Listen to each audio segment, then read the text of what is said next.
समादरणीय धार्मिक सज्जन वृंद, जन्म के विषय में विचार चल रहा है।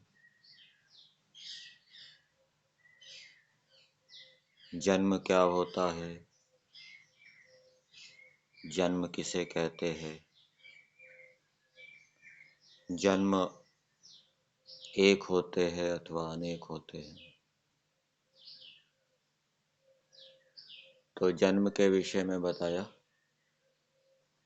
जीवात्मा का रजवीर्य के साथ संयोग होना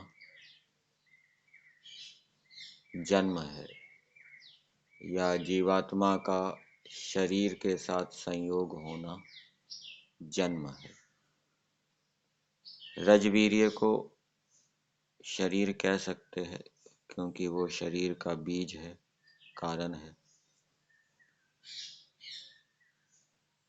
फिर प्रश्न उत्पन्न होता है कि यदि जीवात्मा का शरीर के साथ संयोग होना जन्म है, तो शरीर के साथ वियोग होना वह क्या है? तो उसको कहा वह मरण है, वो मृत्यु है। फिर जन्म कितने होते हैं, इसके विषय में विचार चला। अनेक लोग ऐसा मानने वाले मिलेंगे कि जन्म एक ही होता है, अनेक जन्म नहीं होते। और यदि एक जन्म माना जाए तो उसमें दोष आएगा।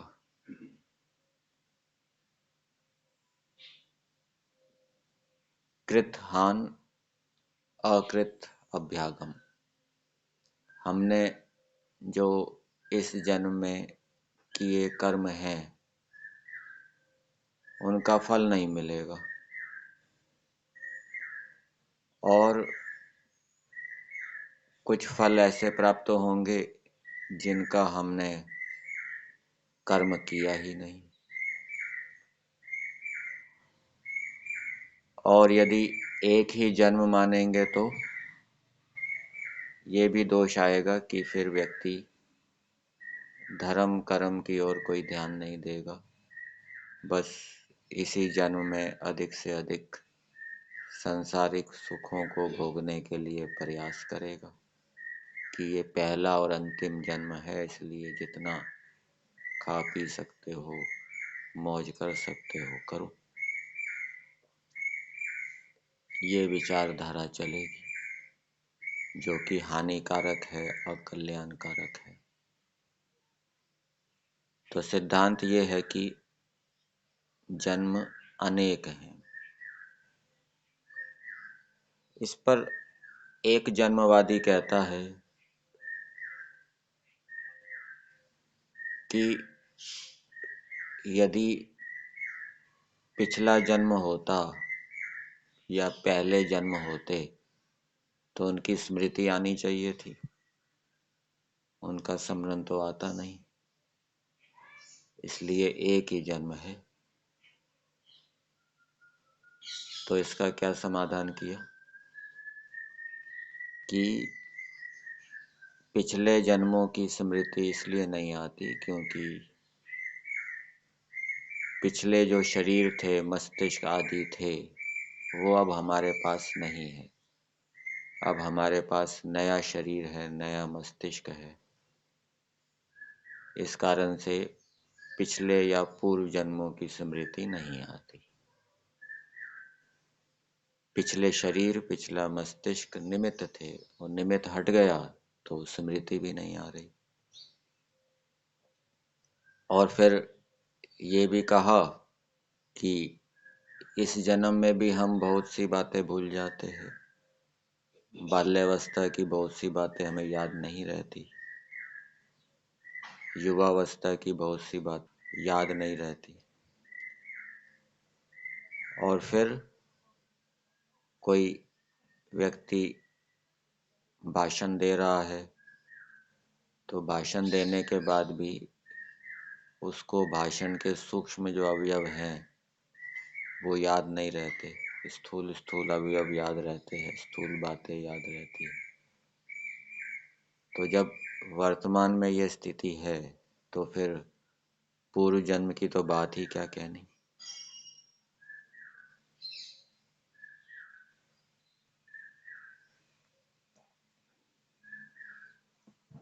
फिर एक बात और बताई कि मन का यह स्वभाव है कि वो एक समय में एक ही ज्ञान करता है, अनेक ज्ञानों को नहीं करता। तो इसी जन्म से संबंधित जो ज्ञान है, जो विचार है, वो मन के अंदर आते हैं। पिछले जन्मों से संबंधी जो ज्ञान है, वो विचार है, वो मन में नहीं आते। ये मन की विशेषता। यदि पिछले जन्मों की स्मृति भी इस जन्म में आने लग जाए तो इस जन्म के व्यवहार करने में बहुत कठिनाई हो जाएगी। इस जन्म के व्यवहार ठीक प्रकार से नहीं हो पाएंगे।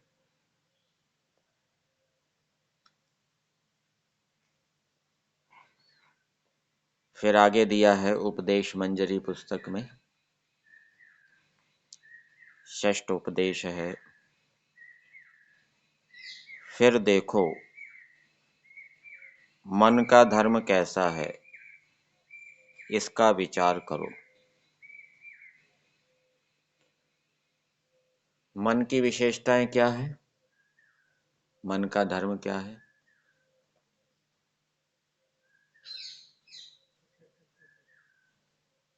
एक तो यह है कि एक समय में एक ही ज्ञान करता है, एक ही विचार करता है, अनेक विचारों को एक साथ नहीं करता। और भी मन का धर्म क्या है? इच्छा, द्वेष, प्रयत्न, सुख दुख का अनुभव करना, ये भी मन करता है। ऊहा करना, ये भी मन का धर्म है। तो यहाँ पर बताया मन का स्वभाव ऐसा है कि सन्निहित पदार्थ के विषय में राग द्वेष उत्पन्न करता है। जिन पदार्थों का हमारे साथ संपर्क है, जो पदार्थ हमें याद आते हैं या जो हम देखते हैं, सुनते हैं, उन्हीं पदार्थों के विषय में जो मन है वो राग द्वेष उत्पन्न करता है। जिन पदार्थों को हम देखते सुनते नहीं अथवा जो हमें याद नहीं आते, उनसे संबद्ध राग द्वेष मन क्या है, उत्पन्न नहीं करता। सानिध्य छूटने से उसको विस्मरण होता है,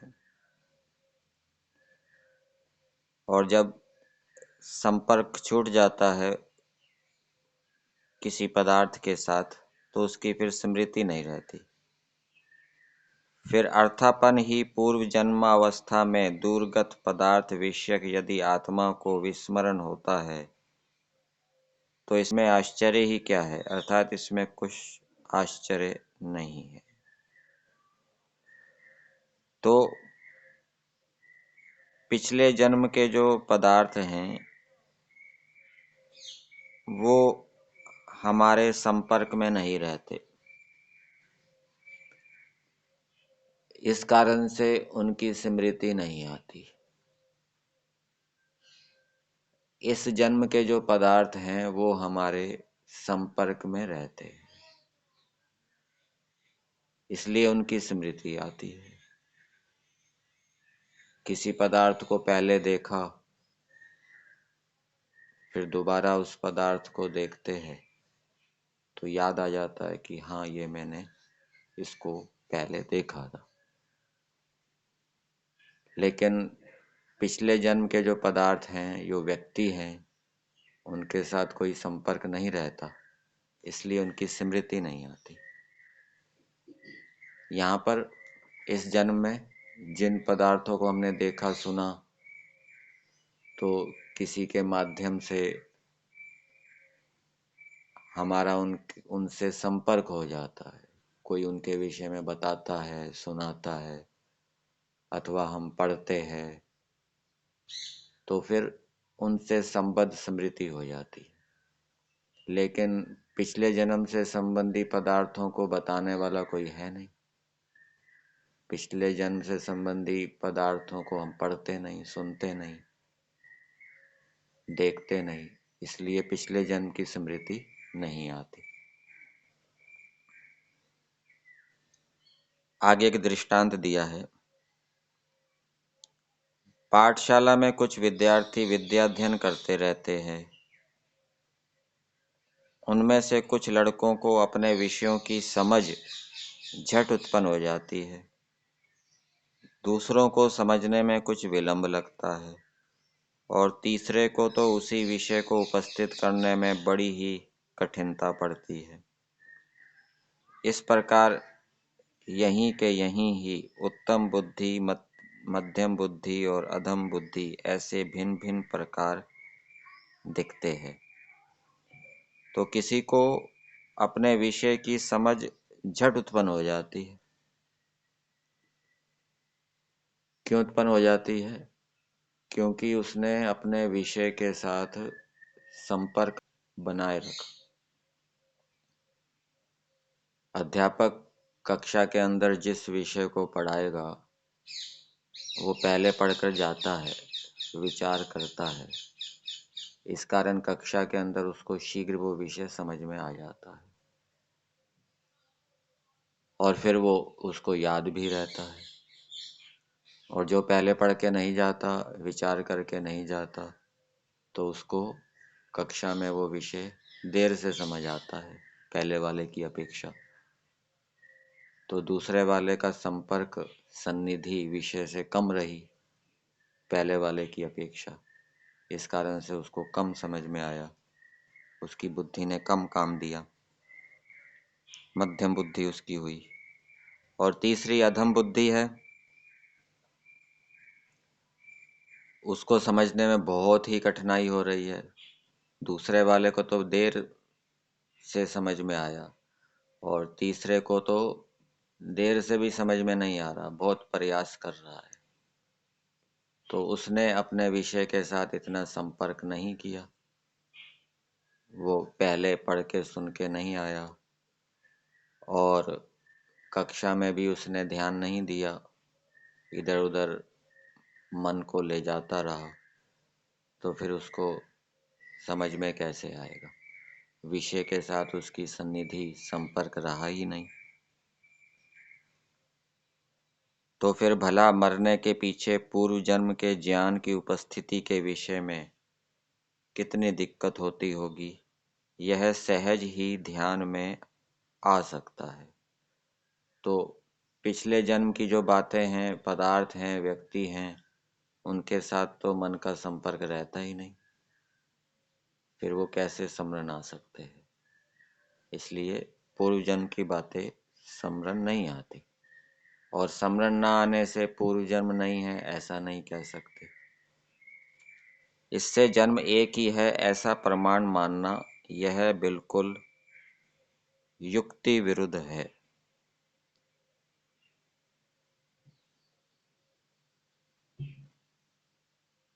फिर आगे दिया है, ज्ञान यह 8 प्रकार का होता है। 8 प्रकार का ज्ञान होता है। प्रमाण कहते हैं 8 प्रकार के प्रमाण होते हैं। यहाँ पर महर्षि दयानंद जी क्या लिख रहे हैं? 8 प्रकार का ज्ञान होता है। तो प्रमाणों से 8 प्रकार का ज्ञान होता है। 8 प्रमाण है, तो उन प्रमाणों से 8 प्रकार का ज्ञान होता है। इसलिए ये भी कह सकते हैं कि 8 प्रकार का ज्ञान होता है। प्रत्यक्ष, अनुमान, उपमान, शब्द, ऐतीय, अर्थापत्ति, संभव और अभाव, ऐसे 8 प्रकार हैं। तो इनको ज्ञान, प्रमाणों को ज्ञान कह दिया है। प्रमाण 8 प्रकार के हैं, लेकिन यहां महर्षि दयानंद जी ने क्या कह दिया? ज्ञान 8 प्रकार के हैं।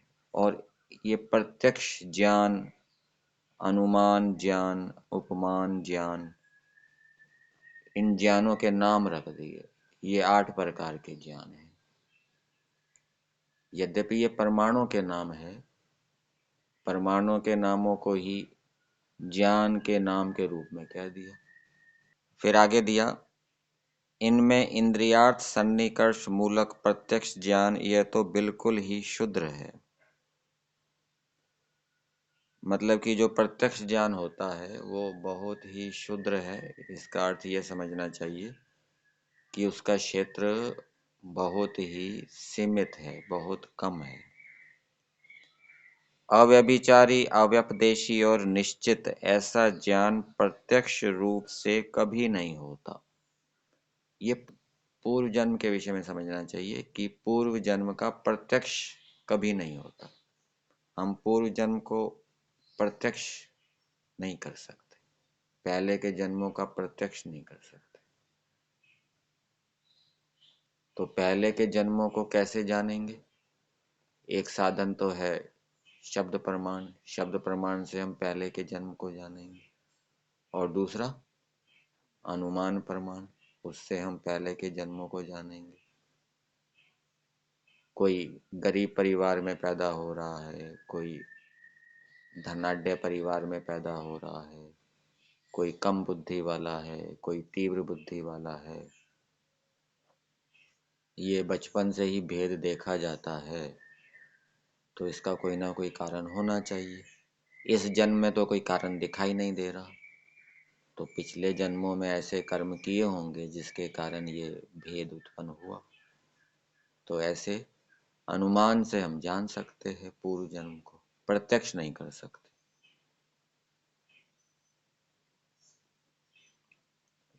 इससे दूसरे ज्ञान साधन का अवलंबन करना चाहिए।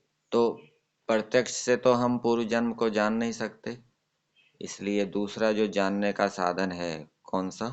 अनुमान, उसका आश्रय लेना चाहिए। एक उदाहरण दिया है, कोई वैद्य नहीं है, मतलब कि कोई व्यक्ति रोगी हो गया, उसके आसपास कोई वैद्य नहीं है, उसके गांव में कोई वैद्य नहीं है। ऐसे पुरुष को यदि रोग हो जाए तो मुझे किस कारण से यह रोग हुआ वह नहीं जान सकता, क्योंकि वैद्य ही नहीं है, ना घर में है ना गांव में है। तो वो उस रोग का कारण कैसे जानेगा? तो फिर उस बेचारे को रोग के निदान का ज्ञान कहाँ से हो सकता है? जिस रोगी को ऐसा ज्ञान नहीं है तो इससे उसे रोग ही नहीं है, ये कहते नहीं बनता। और जो ऐसा कहे कि मेरे को तो रोग का कारण पता लग ही नहीं रहा, इसलिए रोग ही नहीं है, तो ऐसा नहीं कह सकते, क्योंकि कारण बिना कार्य नहीं होता। इसलिए इस रोग का भी कुछ ना कुछ कारण होना ही चाहिए, ऐसा अनुमान होता है। रोगी को कारण का ही केवल ज्ञान नहीं, इससे रोग का कारण नहीं, ऐसा भी क्या कभी किसी ने माना है? रोगी ऐसा कहे कि रोग का कारण तो कुछ पता नहीं लग रहा, इसलिए कोई कारण है ही नहीं, ऐसे ही हो गया, तो ऐसा तो नहीं कह सकते। ठीक है। और संसार के अंदर जो अनेक भेद देखे जाते हैं, कोई कहे इसका तो कोई कारण है ही नहीं, आप पूर्व जन्म कह रहे हो, हम तो पूर्व जन्म को मानते ही नहीं है, बिना कारण के हुआ है। तो बिना कारण के तो कुछ होता नहीं है, कारण के ही होता है। और कारण नहीं जाना जा रहा तो ऐसा नहीं कह सकते कि वो है नहीं, वो तो है। परंतु अज्ञानता के कारण, विद्या के अभाव के कारण उसका बोध नहीं हो रहा।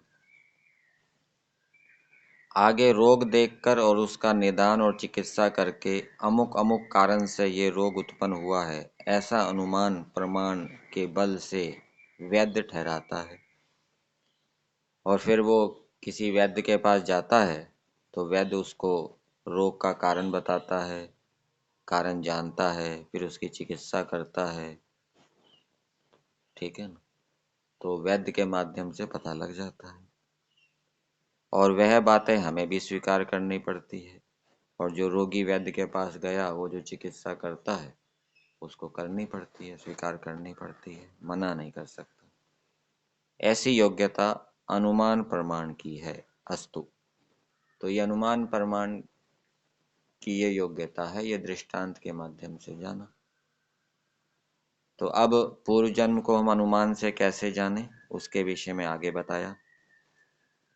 परमात्मा न्यायकारी और निष्पक्ष है, यह बात भी सब स्वीकार करते हैं।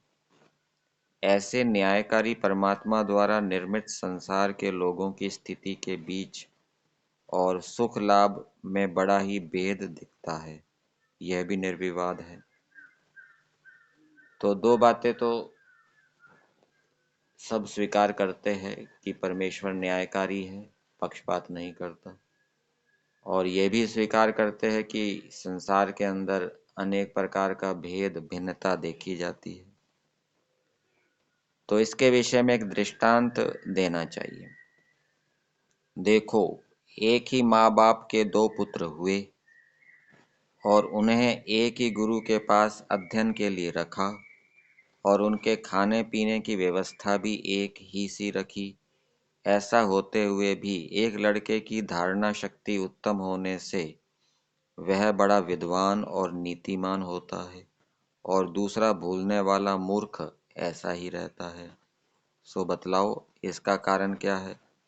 इस बुद्धि भेद का कारण इस जन्म में तो कुछ भी नहीं, और भेद तो प्रतीत होता है। ऐसा निरर्थक भेद ईश्वर ने किया, ऐसा कहें तो ईश्वर पक्षपाती ठहरता है। ईश्वर ने नहीं किया ऐसा कहें तो भेद की उत्पत्ति होती नहीं। और यदि ऐसा कहें कि ये जो संसार के अंदर भेद है ये ईश्वर ने नहीं किया, तो फिर किसने किया? बिना कारण के तो हो नहीं सकता। और ईश्वर को कारण नहीं मानेंगे तो फिर ये भेद भी नहीं हो सकता, क्योंकि ईश्वर के बिना और कोई इस भेद को कर नहीं सकता। ईश्वर के बिना और कोई कर्मों का फल दे नहीं सकता। इससे पूर्व जन्म है ऐसा ही मानना अवश्य होता है। तो इससे ईश्वर को भी मानना पड़ेगा और ये भी मानना पड़ेगा कि उन उन बालकों के पूर्व जन्मों के कर्म ऐसे थे जिसके कारण एक की तो तीव्र बुद्धि है, एक की मंद बुद्धि है। पूर्व जन्म अर्जित पाप पुण्य के अनुसार ही यह व्यवस्था होती है, ऐसा माने बिना दूसरी कोई भी कल्पना जमती भी नहीं। अस्तु। तो ये बात बताई कि जन्म को हम प्रत्यक्ष नहीं कर सकते, अनुमान से जान सकते हैं। और अनुमान से कैसे जानेंगे? कि संसार के अंदर अनेक प्रकार का भेद देखा जाता है, ये हम मानते हैं। और ईश्वर न्यायकारी है, ये भी स्वीकार करते हैं। ईश्वर कर्मों का फल देने वाला है, ये भी स्वीकार करते हैं। तो ये जो भेद हुआ, ये किस कारण से हुआ? बचपन से जो भेद देखा जाता है ये पूर्व जन्मों के कर्मों के बिना नहीं हो सकता। पूर्व जन्म के कर्म ही मानने पड़ेंगे। ठीक है।